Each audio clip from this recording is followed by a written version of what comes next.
And welcome back to the Hot Lap. We are talking Martin Brundle, Lando Norris, and significantly, Martin Brundle's opinion on Lando Norris in relation to what happened at the Brazilian Grand Prix and in general, Lando Norris's weaknesses, which he may have shown at the most recent race.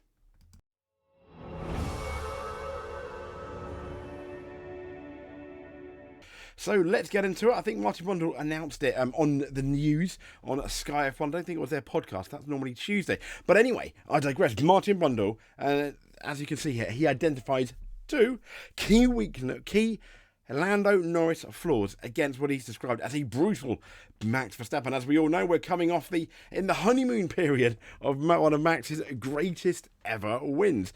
But it's Martin Brundle. He believes Lando's lack of experience of competing for a world championship has cost him in his title battle. And he fears also Lando, and this is something that we have been saying for a long time, Lando's lack of killer instinct required to take on Max Verstappen. I mean, Lewis Hamilton has got he's a harsh but fair racer most of the time, and even he was having trouble with Max Verstappen. Once again, we all know what Max is like when it's a close thing. We didn't see it at Brazil, luckily, so, I mean, what a fantastic win, but I digress. Martin Brundle, he questions Norris's instinct. So Norris, as we know, he seemed to take a large chunk out of Verstappen's 2024 points lead in Sunday's Grand Prix. At least we thought he was going to, with Lando Norris on pole, Max Verstappen second. However, it kind of turned a 180, did a plot twist. If you're Lando Norris's biographical author, let's say, because Norris slid down to a distant sixth as Max Verstappen charged through to win. Verstappen potentially set to be crowned the world champion for the fourth time. He could do it in Las Vegas, but that's not what we're talking about. We're talking about Brundle and his opinions and whether we agree with him on Norris. So he has 3 victories to his name, just 3. Could have been more, should have been more. We got Miami, the Netherlands, and Singapore. Could have been Hungary. Could have been Spain. Should have been Spain, maybe. Should have been a Monza had it not been for that Oscar Piastri dive. But he did leave the door open at Monza. So Martin Brundle has said he's had some amazing victories, and not least in Zandvoort and Singapore, where he just ran off and hid absolute dominance in the dry. And he's a little bit like Max. He's compared it to Max. Yes, a little bit like Max's dominance. But he said, but he lacks the experience for challenging for a world championship. And Martin Brundle said, I think that's a whole new set of challenges and rules. And that's what he will learn from this. Yeah, and I think he absolutely will. He now knows the limits of how Max goes racing, which is obviously over the limit sometimes. And also Brundle says, that's our saying, but Brundle's saying, sometimes you wonder if he lacks the killer instinct up against Max, who can be pretty brutal in combat. Yeah, he absolutely can be. Brundle says, I think Lando will learn a lot from this season, and Max winning 7 of the first 10 races pretty much, in Brundle's eyes, put Max Verstappen out of reach, which, again, yeah, barring an absolute miracle. I mean, he needed not quite a miracle, but he needed some intervention, let's say. Now he needs divine intervention, does Lando Norris, to win the championship. But he can still win races. He has a car good enough to still win the next 3 races, if he so wishes. And although McLaren, as we know, have possessed, they say, the fastest car for much of the season, I think half of the season. And we'll talk about that in a bit. But Norris has struggled to consistently close the gap to Verstappen.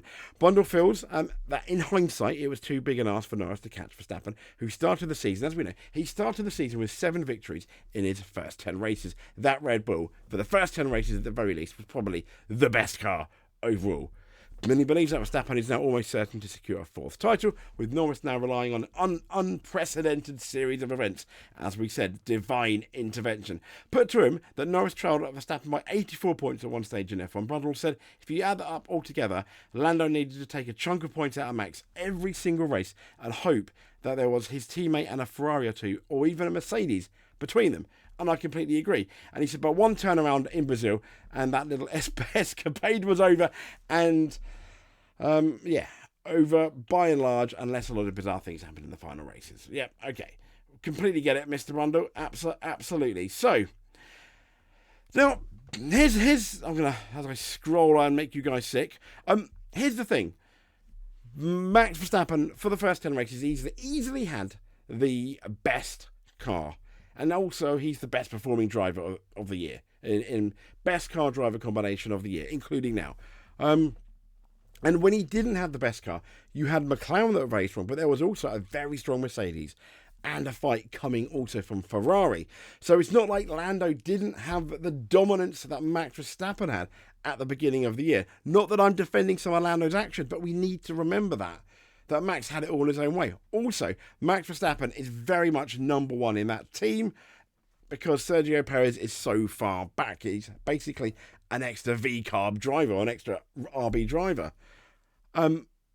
Norris doesn't have that luxury, and the way McLaren handled it, him and Oscar Piastri, for example, in Hungary, especially in Monza, was not particularly great. And you saw that as well go into the sprint race. So, although I'm not completely defending Lando Norris, he has had a tougher time when it comes to his teammates and when it comes to how dominant his car is, because his car over the last 10 races wasn't consistently the dominant force that Verstappen's was. However, there are times where Lando has made more mistakes than Max Verstappen, and losing it of pole a number of times. For example, in Spain, he lost it from pole. For example, in Zandvoort he did, but then he got it back because he was the fastest driver package on that day in Verstappen's, home backyard, sadly. So, this is the thing. Norris needs to be more aggressive. We saw that in Austria. He did show a bit of aggression in Austria, maybe a bit too much. He did show aggression in America, but he was pushed off by Verstappen. In hindsight, we all know he probably should have given the place back and tried again. Now, interestingly, had he done that, maybe Max would have received a 5-second grid penalty. We don't know. But when we go to Brazil, he got a not particularly great start against George Russell, who's fairly solid at starts and fairly solid in the way. At no point did he look like he was going to pass George Russell until the absolute deluge, where I would make an argument, where it was raining the absolute most before the safety car came out. He definitely had the biggest cojones, so to speak, by passing George Russell and putting it and sending it full throttle when he could have absolutely aquaplaned off. That was a fantastic Lando moment, which I don't think too many people are talking about, which I guess is kind of sad. So, Lando Norris, yes, he does need to toughen up. Yes, he does have to be a bit more ruthless in his driving, but he still can be the fair Lando Norris.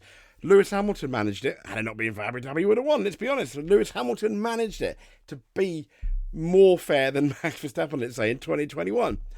Both drivers were absolutely at their top level. Max Verstappen, on most of this year, other than a few whoops at the occasion, is at his top level. He's done a fantastic job. If Lando Norris can just improve by, maybe 4 or 5% in terms of his racing and iron out those mistakes, I think Verstappen is going to have a very difficult time next year.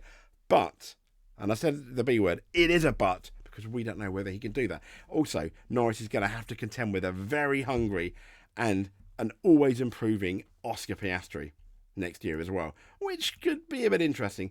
So, comment below, let me know about what your thoughts are for Lando Norris. Does he have any more weaknesses? Is this an inherent weakness?